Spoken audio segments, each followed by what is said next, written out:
Hello, আসসালামু আলাইকুম। So আজকে আমি যেটা পড়াবো সেটা হচ্ছে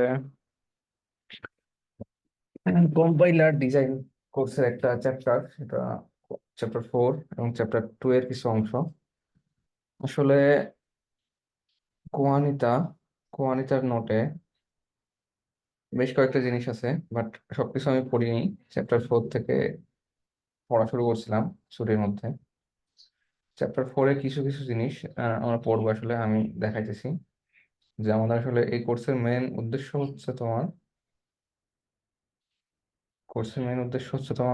যে কিছু নিউ টপিক পড়বো বনিতা নোট থেকে, ঠিক আছে? এটা হচ্ছে কোর্সের মেইন উদ্দেশ্য। ওকে। তো প্রথমে একটা কথা বলে দিই, সেটা হচ্ছে আমার নিজের এইসব জিনিস পড়ে আসলে মনে নেই, কিছু আগে পড়ছিলাম। কিন্তু কথা হচ্ছে, যদি এখন কিছু পড়ে রাখি, অ্যাটলিস্ট টপিকগুলো নতুন লাগবে না, কারণ এখানে বেশ কিছু কঠিন কঠিন জিনিস আছে। তো যাতে জিনিসটা নতুন না লাগে, এই একটা কারণেই আর কি পড়া। তো লেটস স্টার্ট ফ্রম চ্যাপ্টার 4। ওকে। তো বনিতা নোটে দেখো চ্যাপ্টার 4 কি আছে। 4.1 আছে। মেইনলি বই পড়বো, ঠিক আছে, কারণ বই থেকে সবকিছু পড়া ভালো। বাট তার নোটের বাইরে যেগুলো আছে সেগুলো কিছুই পড়বো না। নোটে সবই পড়তে হবে। এরকম 2.2.2, 2.2.3, এরকম আরো অনেক কিছু নোটে সবকিছু দাগান আছে আর কি, যে স্যার কি কি ক্লাসে পড়াইছে। 2.2.5, 2.2.6। Okay. So let's get started. তো প্রথমেই যে জিনিসটা আছে ওখানে, চ্যাপ্টার 4.1। ঠিক আছে, তো আমরা যদি বইটা বের করি, এটা হচ্ছে ওই বইটা। ওই, এটা সবাই রাখি। তো এটা হচ্ছে বই। এন্ড চ্যাপ্টার 4 এর নাম কি দেখো, চ্যাপ্টার 4 এর নাম হচ্ছে সিনট্যাক্স অ্যানালাইসিস। ঠিক আছে। তো সিনট্যাক্স অ্যানালাইসিস মানে কি? আসলে সিনট্যাক্স অ্যানালাইসিস মানে হচ্ছে, আমরা ধরো যে কোনো একটা কোড লিখি, যখন ধরো লিখলাম ইন্টিজার, সরি ধরো এত কিছু নাম লিখে সহজ কোড লিখি, এ ইকুয়ালস টু 10 + 2। এই কোডে কি কোনো সিনট্যাক্স এরর আছে? যদি সি এর কথা চিন্তা করি, সি ল্যাঙ্গুয়েজের কথা যদি চিন্তা করি, সিনট্যাক্স এরর কিন্তু নাই। ঠিক আছে। কিন্তু ধরো আমি সেমিকলনের জায়গায় কোলন দিয়ে রাখলাম।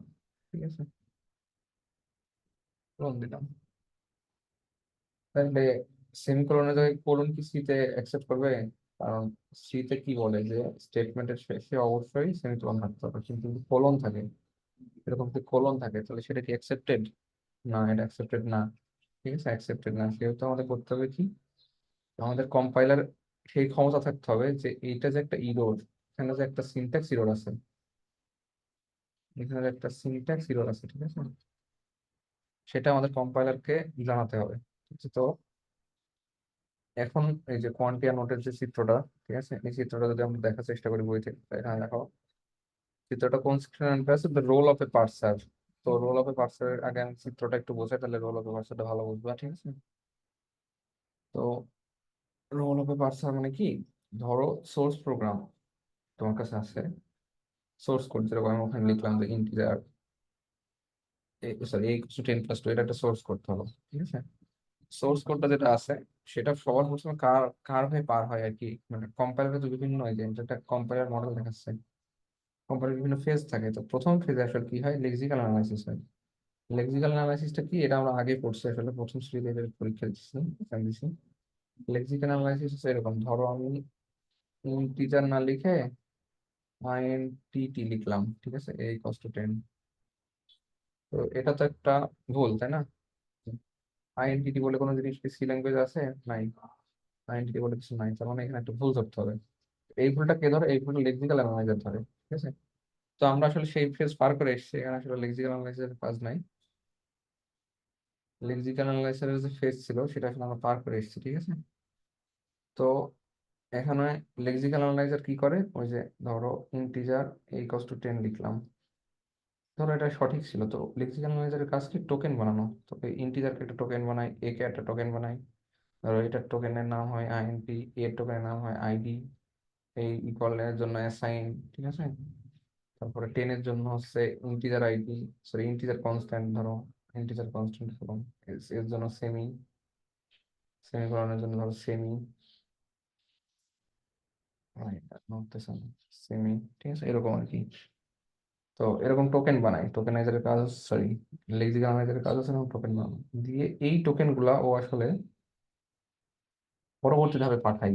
পরবর্তী ধাপ হচ্ছে দেখো পার্সার, এটা আমি সেপারেট করে বলবো। তো পার্সার কি করে, পার্সারের কাছে টোকেন আসে, পার্সারের কাছে টোকেন আসবে, এরকম টোকেন আসবে পার্সারের কাছে, ঠিক আছে। তো পার্সারের কাছে যদি টোকেন আসে, পার্সারের কাছে কি পার্সার করে হচ্ছে সেই টোকেন গুলা অ্যানালাইসিস করে কোনো সিনট্যাক্স ইরর আছে কিনা, ঠিক আছে, সেটাও চেক করে। The role of a parser is mainly is to report আগে syntax, ঠিক আছে, মানে পার্সারের মেইন রোলই হচ্ছে সিনট্যাক্স এরর আছে কিনা সেটা ও রিপোর্ট করে, ওকে। তো লেটস সি, এখানে বইয়ে বেশ কিছু জিনিস লেখা আছে, এই লাইনগুলো পড়ো, আমি বইটা দাগায় দাগায় পড়ছি, তো আমি এই বইটা পড়লে আসলে ভালো হবে, কারণ এখানে বেশ কিছু জিনিস আছে যেগুলো পড়া লাগে না, আর যেগুলো পড়া লাগে মোটামুটি আমি সব দাগায় রাখছি।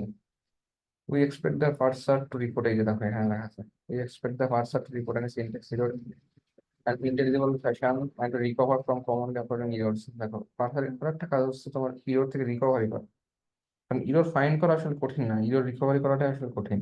কোথায় ইরোর হয়েছে এটা বের করা এবং ইরোর রিকভারি করাটা আসলে ঝামেলার কাজ।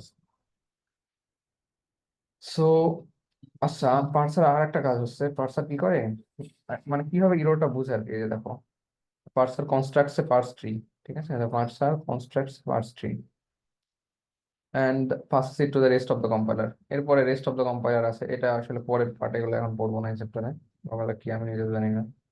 In fact the parse tree need to be constructed explicitly since taking the transfer. এরপরে দেখো ভ্যাট বকা আছে, এসব পড়ি নাই। এরপরে মেইনলি বলা আছে এখানে পার্সার কত ধরনের, ঠিক আছে। তো পার্সার কত ধরনের সেখানে বলা আছে যে তোমার পার্সার হচ্ছে তোমার universal পার্সার, top down পার্সার, bottom up পার্সার, ঠিক আছে, universal, top down, bottom up, এরকম বেশ কয়েক ধরনের পার্সার আছে। লেটেন্সি আসতেছে, স্টপ করি।